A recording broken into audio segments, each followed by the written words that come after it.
Well, hello and welcome to Click Spotlight. My name is John Sands, and this is a spotlight heavily focused on the current COVID-19 outbreak, something that's affecting all of us around the world. So it really is quite disorientating, and also a lot of people are now in a different work environment where they have to work from home.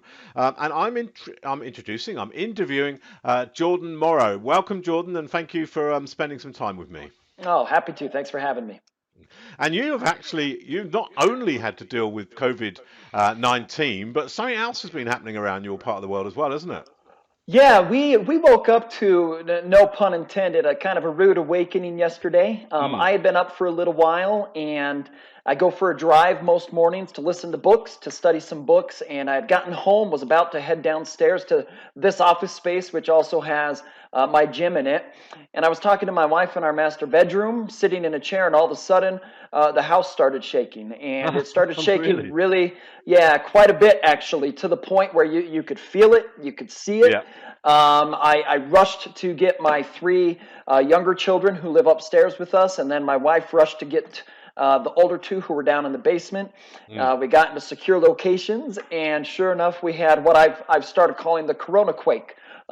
Just a nice big earthquake to start our Yeah. day. And apparently, as of yesterday, or as of reading an article, we've had 90 aftershocks, so 90 aftershocks. Most of them we can't feel, but yesterday afternoon had another Yeah. big aftershock, and the house shook But again. And you're so, okay though, yeah? yeah, oh, You and family all absolutely. right? Yeah. Yeah, we went through. We once we felt like the ground was a little more secure, we Yeah. headed outside to an open space. Sat there for a while. I checked the house. Everybody was good. We were messaging neighbors, family, just making Mm. sure everybody was safe. Yeah, the world goes on, doesn't it? I mean, we're all very much Absolutely. focused on COVID-19, but Yeah. other stuff is happening as well. And Yeah. how is it affecting you and your family, Jordan? The whole COVID pandemic that it is now. How is that Yeah. affecting you and your family? So it's been interesting. I've worked from home for years, and so from that Mm, perspective, it isn't different. Having the kids home, I've got five kids, as a lot of people at Click know, and if you don't know, I've got five. So there are seven of us. yeah, A puppy. He's not a puppy, he's old, but a dog, and so it's almost as if it's like summer here, where the kids are out of school. But yeah, now we've got their school schedule going with us, and my wife. We're limited, of course, on our activities and stuff like that. But I'm a yeah. glass is not only half full, but the glass is overflowing always kind of guy. And so, we're creating memories. We're doing things that you might not have been Yeah, doing before, and it's been great. I mean, yeah, there's a lot of worry, a lot of things that could be going wrong and things like that. We're trying to protect ourselves, but yeah. you got to take it with a good attitude, or things are going to really spiral for you. So you've not actually got to the stage where you want to murder each other yet, then? No, we suspended two of the kids for fighting. Ah, No, right, I'm okay. not sure how you do that. That's not my joke. I'm No. stealing it, but no, it's. I'm sure this will be the longest time, probably, that I've been home consistently without going on a work trip for a very Yeah. long time. So I'm waiting for my wife or my kids to be like, "You need to leave. You've got to go away somewhere."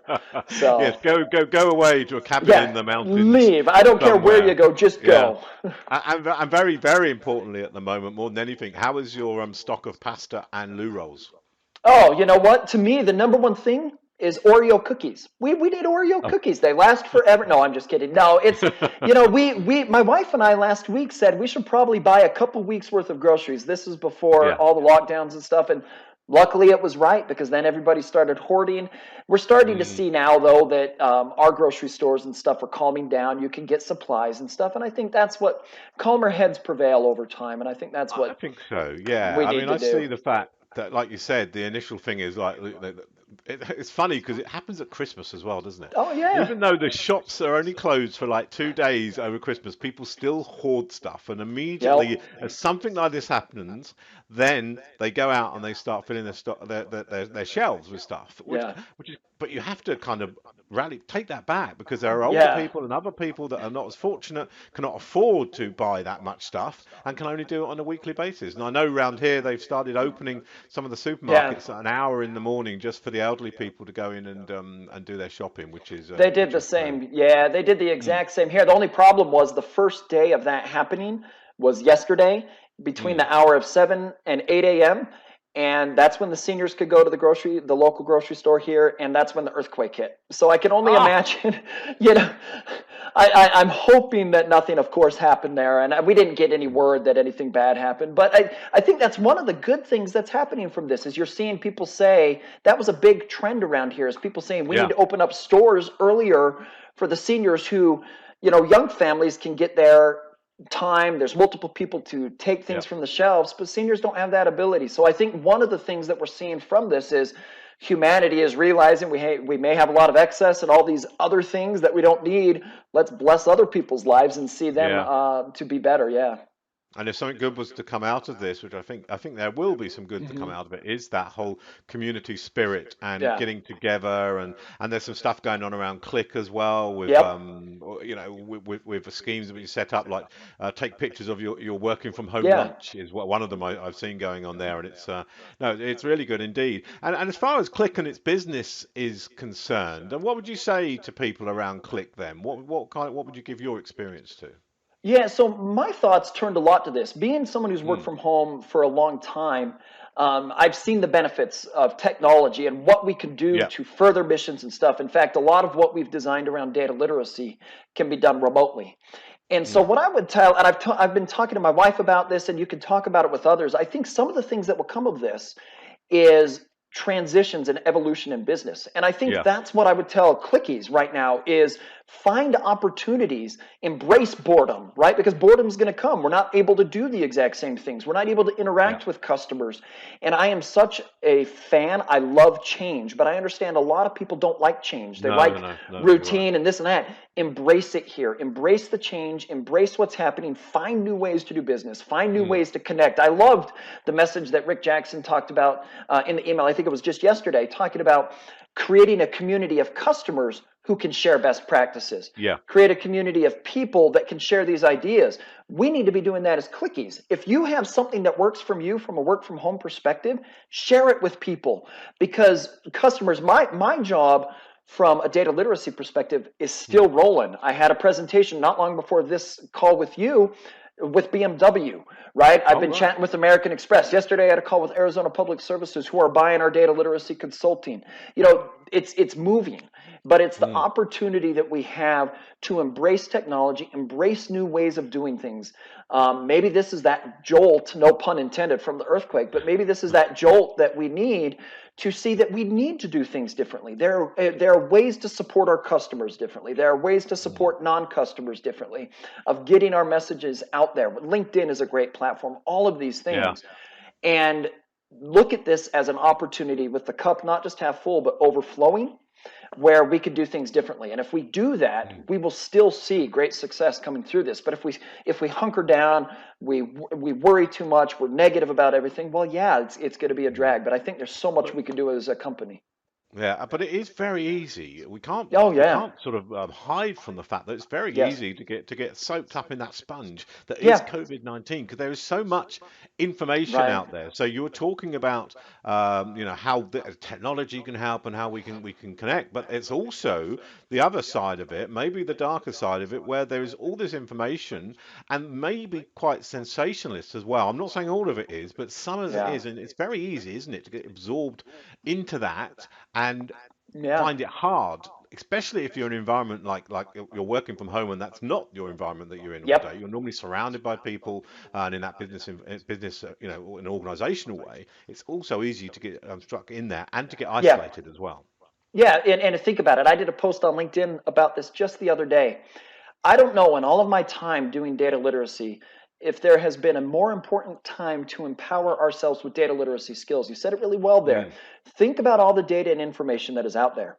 In fact, a lot of decisions from a lot of people in a lot of places are being made right now without concrete information. yeah, And part yeah, of that is because this is so new, right? This is very new. In fact, I've been asked multiple times to write about what's happening, which I've avoided because I'm avoiding that political spectrum that's a part of yeah. this Of right course, of now. course. But I get asked almost every phone call, Jordan, tell me your thoughts.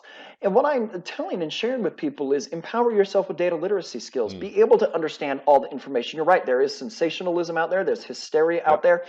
And we can't run from it. That's not what I'm saying when I say the glass is half full. Embrace it, study it, make smart data informed decisions on it, and work through this. Mm. Empower yourself with it. And that's actually one of the things, like I've shared with companies as I talk to them, is it's not just data literacy for your organization, but think about it from your No. personal life. And I think through that, that's how the calmer heads prevail, is you get your Mm. head down, you get to work. It can be discouraging. Embrace the energy that comes from anxiety, from nervousness, from discouragement.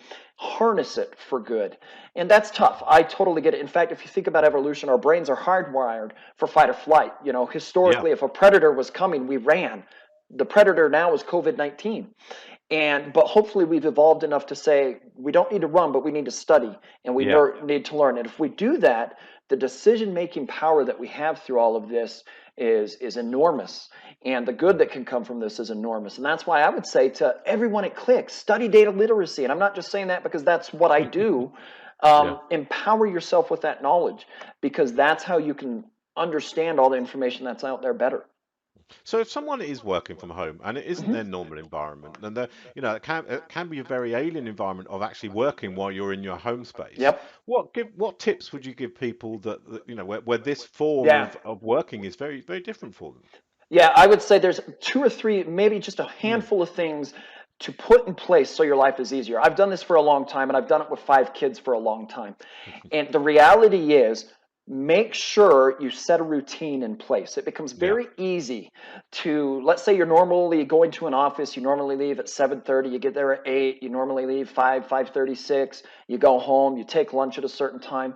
Do Yeah. your best to set a routine like that. Now, I understand in some cases with kids that becomes harder. Mm. So it might not be that you could keep the same routine you had before, but again, this is that evolution, change things. Find a new way to do that. Find a new way to set a new routine. If you have kids, the thing that works for me is I have made it very clear. We talk to them. I have a meeting from this time to this time. When it's Yeah. over, I can come talk to you and we can do stuff. And my kids have gotten really good at that consistency. I think that's one of the biggest keys, routine and consistency. Be Because consistent in how you do it. when daddy's home, normally these children will be used to the fact that he would be available. He would go Yep. out to play. It's a weekend, it's a holiday, so Yep. they're going to see that. But also, children. My wife teaches at a 5, 6 year old level at school, and they're very scared about this. Yeah. This the unknown. So it is important, as you rightly said, to communicate and to realize they've got their fears as well, and just to say, this is what's happening. There is an ending to it, and Yep. and keep them and treat them as the knowledgeable human beings they are. 100%. One of the things I've done for a long time is tried to involve them more in the job, whether I'm traveling or here at home. The other thing that I would say as parents, one of the things that I find works really well to ensure your kids give you space at times to work is make sure they have a consistent routine too. To your point, kids are fearful right now because everything's broken up, everything's Yeah, different. But when they're at school, they have a routine. of course. Yeah, So we still have our bedtimes for kids. We don't want them staying up late. We have them up for school. They're doing school throughout the day. We have lunch at a certain time.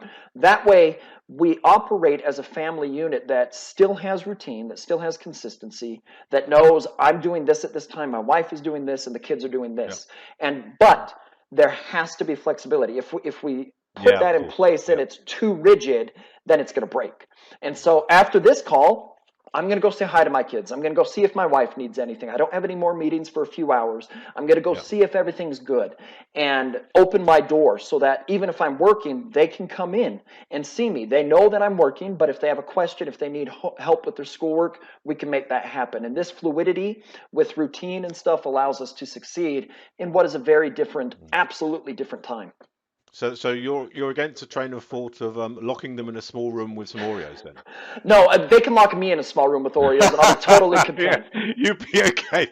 There, As long there's as yeah, long as I've that got my gym equipment, my yeah, Oreos next to me, which those are kind of, oxymorons together, but I don't yeah, care. That's the yeah. survival right there. That is thinking outside the box. Don't put the children in a small room. Put yourself in a small room. Yeah. That's the the way forward. Well, Jordan. Okay, one last thing then. So Hmm. once this all does blow over, which it will do, Yeah. what are you looking forward to doing the most? To be honest, seeing people again. You know what I Mm. mean? I am very much a people person. I love chatting with people. I love talking with people. I do enjoy being on the road at times, being able to get to King of Prussia, being Yeah. with our customers, seeing my parents, right? My dad doesn't have the best health in the world, so we're isolating Yeah, ourselves of from course. him. Yeah. Yeah. As great as technology is to FaceTime and do things like this, we're having a Mm. conversation like this. I look forward to being with people again and being able to do those things. But I also look forward, one of the things I'm most excited about is to see what we learn from all of this. Now, I know I'm Yeah. nerdy in that, Yeah. but I'm seeing what changes do we put in place? What do we Mm. learn to impact us for the future? I think that's an Yeah. exciting thing. That is exciting because this kind of thing has not happened, Hmm. not certainly not in my generation and a lot of Right. people's generations. So it's all very foreign. Well, Jordan, thank you so much. You I love bet. chatting to you because your enthusiasm and your energy definitely rubs off a bit. Thank That's you. for sure. And you know you're talking about communication, keeping in touch, not just communicating on a click way, but also communicating Yeah, with your neighbours, with your people, making sure people are okay. And that's hopefully that'll stay after this exactly. all does go. So thank you so much for your time. Enjoy the rest of your day. Hopefully there'll be no more of those tremors roundabouts, and Right. you'll have a bit more of a quieter life. So take care and look after yourself, Jordan. It's a pleasure to Awesome. speak to you. Well, thank you very much for having me. And I hope all of you clickies, wherever you are around the world watching this, I hope you're the best. And I look forward to being able to be in person with you again. Fantastic. Thank you, Jordan. Take care and your Thank family. you. You too.